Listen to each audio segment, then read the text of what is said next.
So let me also paint a picture for you. So that boy that Hannah described on Tuesday, he has a next door neighbor, and she lives in a pretty similar house in the city on the one side, and in her backyard, she has a really big kind of like lake thing, and she really wants to go swimming in it.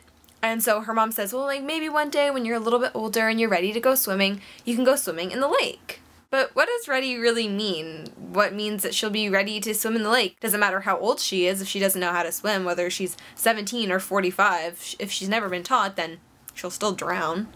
But when this girl goes to school, the school board and education's telling her, no, don't ever go swimming. Swimming is dangerous. You could drown. You could get hurt. There could be water snakes. I don't know. There's all sorts of things in there. Never go swimming ever because it's dangerous. Does this sound familiar to anyone? But this girl, she has a lake, and I mean, it'd be really cool to go swimming. She still really wants to go swimming, and I mean, think about it. The more you tell someone not to do something, the more likely it is that they're gonna do it. She's heard about a whole bunch of different things. She looked it up on the internet. She found that there's like water wings and flutter boards and those like inner tubes and the rings that you throw, and there's life jackets. And she heard that life jackets are actually the best for saving lives. So she thought, well, if I want to go swimming, then I can get a life jacket, right? But then along comes like Rush Limbaugh, and he's all like, no, you can't wear a life jacket and have people from the school or your peers or the government support you in buying life jackets for safety. Like, people who wear life jackets, you should just not trust them. They're somehow worth less than other people because they want to go swimming and not suffer the adverse consequences of, I don't know, drowning. So, you know, you should just bully them and call them a slut or something. That sounds absolutely ridiculous, right?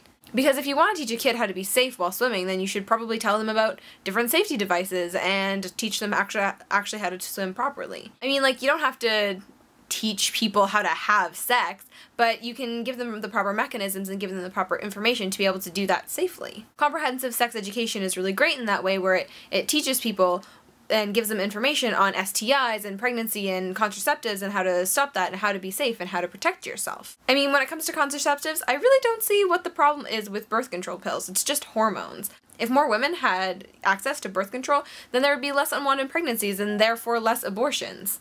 If we withhold the information of contraceptives and sex and safety from kids, then that's implying that they're not able to handle this information, and frankly, I think that's really condescending. I think that it's pretty dumb to assume that people will just go have sex once they have this information.